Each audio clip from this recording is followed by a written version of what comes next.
નમસ્કાર વિદ્યાર્થી મિત્રો, આંકડાશાસ્ત્ર કાલે આપણે વાત કરી હતી સહસંબંધ આંક, સહસંબંધ આ અને અભ્યાસની રીત. ત્રણ રીત આપણે જોઈ હતી કાલે: વિકર્ણ આકૃતિ, કાર્લ પિયર્સન અને ક્રમાંક સહસંબંધ. તો કાર્લ પિયર્સનની રીતના આપણે સૂત્ર પણ જોઈ ગયા હતા કે જેથી કરીને તમને અગાઉથી સૂત્ર મળે તો તમે એને પાકા કરી શકો. સૂત્ર વગર આંકડાશાસ્ત્રમાં કંઈ થવાનું નથી. એટલે થોડી વધારે ડિટેલમાં જોઈએ આપણે. તો સહસંબંધ આંકના ગુણધર્મો ખાસ જોવાના છે. ચેપ્ટર ભણતા પહેલા કે ચેપ્ટરનો અભ્યાસ કરતા પહેલા આપણે એના ગુણધર્મો આને સમજવા ખાસ જરૂરી છે. આપણી ભાષામાં એને એમ કહો કે દાખલો ગણવા માટેના નિયમો છે તો પણ ચાલે. 5 એના ગુણધર્મો છે. જો આ 5 ગુણધર્મો તમને ક્લિયરલી મગજમાં હશે તો તમે તમારો કોઈ પણ દાખલો ગણી અને પછી તમે જાતે નક્કી કરી શકશો કે આ મારો દાખલો સાચો છે કે ખોટો છે. ટૂંકમાં આપણે દાખલો ગણ્યા પછી એ વાત ન જોવી પડે કે કદાચ દાખલો ખોટો પડશે તો. પણ આ 5 નિયમો કયો કે ગુણધર્મો કયો તમને મગજમાં હશે તો સરળતાથી તમે તમારા દાખલો જાતે પણ ચકાસી શકશો. શરૂઆત કરીએ તો સૌપ્રથમ પહેલો ગુણધર્મ છે સહસંબંધ આંક, એટલે કે કાલે આપણે જોયું તો એને આર કહેવાય. તો કોઈ વિદ્યાર્થી મિત્રો આ નથી કરવાનો, કેપિટલ આર નહીં, આ અથવા તો આ બેમાંથી એક આર તમારે એની સંજ્ઞા તરીકે, સંકેત તરીકે બતાવવાનો છે. આર ની કિંમત -1 થી +1 ના અંતરાલમાં હોય છે. આ થઈ ટિપિકલ આંકડાશાસ્ત્રની ભાષા. આપણે એને આપણી ભાષામાં સમજવાની કોશિશ કરીએ. એટલે કે r ની કિંમત -1 થી +1 ની વચ્ચે જ આવે. ગમે ત્યારે તમે કોઈ પણ સહસંબંધ આંકનો દાખલો ગણો એનો જવાબ હંમેશા -1 થી +1 ની વચ્ચે જ આવે. આ રૂલ્સ છે, આ નિયમ છે, આ ગુણધર્મ છે. એટલે કે -1.28 આ -1 થી વધારે કહેવાય. આ જવાબ ખોટો પડે જો આવતો હોય તો. પણ +1 જો આવતો હોય તો આ જવાબ સાચો પડે. 0.68 0.96 0.52 આ બધા જવાબો આવી શકે. આ બધા જવાબો માઈનસમાં પણ આવી શકે. ટૂંકમાં વાત કરીએ તો આનો જવાબ હંમેશા -1 point something ન આવી શકે અને 1 point something 1.01 પણ ન ચાલે. આ ખાસ મહત્વનો ગુણધર્મ તમારો દાખલો તમારી જાતે તમારે ચેક કરવા માટે કે સહસંબંધ આંક એટલે કે r ની કિંમત એટલે કે આપણા દાખલાનો જવાબ હંમેશા -1 થી +1 ની વચ્ચે જ આવશે. આખા ચેપ્ટરમાં ખાસ મગજમાં રાખો. એટલે ગમે ત્યારે તમે દાખલો ગણો અને તમારો જવાબ 1 ની ઉપર એટલે કે 1 થી વધારે આવે તો તમને જ તમારો દાખલો સમજાઈ જાય અને તમારે દાખલો ફરીથી કરી શકો. તમે આ ખાસ ક્લિયરલી મગજમાં ગુણધર્મ રાખો. બીજો ગુણધર્મ છે, એટલું બધું કઈ ધ્યાન દેવાની જરૂર નથી પણ જાણવું જરૂરી છે. કારણ કે આ જે સહસંબંધ આંકના ગુણધર્મો છે ક્યાંક પરીક્ષામાં થિયરીમાં પણ 2 માર્કમાં હંમેશા પૂછાય જ છે.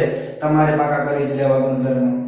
તો બીજો ગુણધર્મ છે સહસંબંધ આંક એટલે કે આર એકમ રહિત. રહિત એટલે વગરનો. એકમ રહિત એનો કોઈ એકમ હોતો નથી, માપ છે.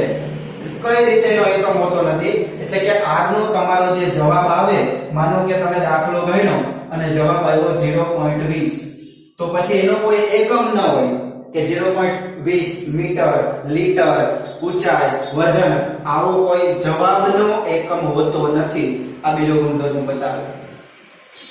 ત્રીજો ગુણધર્મ આપેલો છે x અને y નો સહસંબંધ કે પછી y અને x નો સહસંબંધ સરખો હોય. એટલે કે આપણે જે આ દાખલાની રકમ આપેલી, તમે દાખલામાં આ રીતે દાખલો આપેલો હશે, તમારો જે દાખલો છે ક્યાંય પાઠ્યપુસ્તકમાં ક્યાંય પેપરમાં આ રીતે તમને રકમ આપશે. તો આ રકમ ને તમારે સમજવાની છે કે જાહેરાત ખર્ચ આપણને 1000 માં આપેલો છે, નફો આપેલો છે આપણને 1000 માં. આ રીતે જાહેરાત ખર્ચ છે અને આ રીતે નફો છે. તો આમાંથી તમારે માનો કે તમે આને x ધારો અને આને y ધાર્યો અને પછી તમે દાખલાની શરૂઆત કરી અથવા તો તમને એમ થયું કે મારે આને y લેવો છે અને મારે આને x લેવો છે, તો આ રીતે તમે દાખલો ગણ્યો. આ બે રીતથી દાખલાનો જવાબ હંમેશા એક જ આવે, એટલે સરખો આવે. મારો કહેવાનો મતલબ બે દાખલાની રીતથી જવાબ સરખો આવે. આ ત્રીજો એટલે કે આને x કયો આને y કયો, અથવા તો આને y કયો આને x કયો, જવાબમાં કોઈ જાતનો ફરક પડતો નથી. આ ત્રીજો ગુણધર્મ.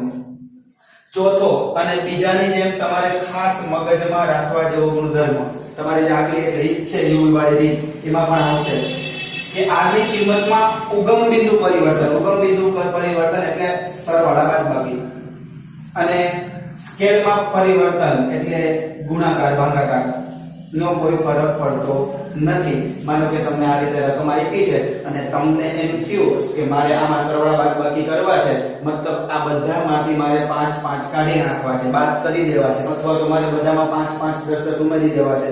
તમે ઉમેરી શકો, દાખલાના જવાબમાં કોઈ ફેર નહીં પડે. અથવા તો કોઈ સંખ્યાને તમને ગુણાકાર કરવાની ઈચ્છા થાય, કોઈ સંખ્યાને ભાગાકાર કરવાની ઈચ્છા થાય, થઈ શકશે.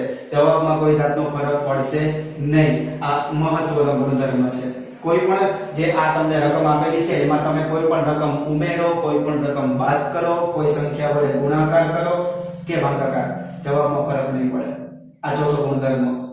પાંચમો છે r. x છે એ માઈનસમાં હોય અને y છે એ પ્લસમાં હોય, એટલે કે આ બધી રકમ માઈનસમાં હોય અને આ બધી રકમો પ્લસમાં હોય, તો હંમેશા તમારા દાખલાનો જવાબ માઈનસમાં આવે. આ ગુણધર્મ. અથવા તો x ની રકમ પ્લસમાં જ હોય અને y ની રકમ માનો કે કદાચ માઈનસમાં હોય, તો પણ તમારો જવાબ માઈનસમાં આવે, કારણ કે વધતે ઓછે ઓછા. પાંચમો છે, એમાં ત્રીજો પોઈન્ટ છે બેય રકમ માઈનસમાં હોય, એટલે કે x પણ પોતે માઈનસમાં છે, y પણ પોતે માઈનસમાં છે, તો એનો જવાબ હંમેશા પ્લસમાં આવશે. આ ખાસ ધ્યાન રાખવું. બીજી વાત, તો તમને અહીંયા એક ચોથો પ્રશ્ન થવો જોઈએ વિદ્યાર્થી મિત્રો, કે બેય રકમ પ્લસમાં હોય તો જવાબ પ્લસ જ આવે? ના, એવું નથી. બંને રકમ પ્લસમાં હોય છતાં પણ જવાબ માઈનસમાં આવી શકે. એ કેવી રીતે આપણે આગળ દાખલા જોઈએ ત્યારે વધારે તમને આઈડિયા આવશે. એક વખત અહીંયા તમને તમારે ક્લિયર કરી દઉં. માનો કે અહીંયા 15 છે અને અહીંયા 40 છે, તો તમે જો તો વધે છે આંકડાઓ, અને અહીંયા 32 છે એ પણ વધે છે 62. મતલબ ગઈકાલના વિડીયોમાં જે રીતે આપણે વાત કરી, બે વસ્તુ એકી સાથે વધે છે, તો આનો જવાબ હંમેશા પ્લસ જ આવે. બે પ્લસ છે અને બે વસ્તુ એકી સાથે વધે છે, તેનો જવાબ પ્લસ જ આવે. માનો કે આ 15 થી 40 ઓકે, પણ કદાચ અહીંયા 62 થી 32 સુધી હોત, આને ઊંધું હોત, તો હંમેશા જવાબ કેવો આવે? માઈનસમાં આવે. આ ખાસ ધ્યાન રાખવું. આ ચોથી વસ્તુ. એવું નથી કે બે પ્લસમાં હોય તો જવાબ પ્લસમાં જ આવે. આ ખાસ ધ્યાન રાખવું તમારે. એ બધું તમને આગળ દાખલા કરતા જાવ ને તમને વધારે આઈડિયા આવતો જાય. વિકર્ણ આકૃતિ આપણે પેલી રીત હતી એની વાત કરીએ તો આ રીતનું તમારે બહુ ટેન્શન લેવાની જરૂર નથી. ક્યાંય પરીક્ષામાં વધારે કોઈ પૂછાતી નથી, પણ તમે 11મા ધોરણમાં અર્થશાસ્ત્રમાં આવો ક્યાંક ને ક્યાંક આલેખ દોરવા માટે ટ્રાય કરેલી હશે, અથવા તો આલેખના તમારે પ્રશ્ન પણ પૂછવાના હશે. આપણે આ રીતે y ધરી અને x ધરી લેવાની હોય, અને પછી એના ઉપર આ રીતે બિંદુઓ આપણે અહીંયા 10 20 30 40 એ રીતે બતાવે. અહીંયા 10 20 30 પછી આપણે બિંદુઓ શોધતા હતા. આ રીત છે વિકર્ણ આકૃતિની રીત છે, બહુ ઓછી ચરણમાં છે. આના દાખલા ક્યાંય પૂછાતા નથી. કદાચ 6 માસિક પરીક્ષામાં ક્યાંક અથવામાં તમને 3 માર્કમાં પૂછાય તો તમે સરળતાથી પણ આલેખ દોરી શકો. પણ અહીંયા આપણે એના વલણનું ખાસ ધ્યાન રાખતા શીખવાનું છે. આ રીતે તો અહીંયા બોર્ડ ઉપર આપણને 3 આકૃતિ આપેલી છે.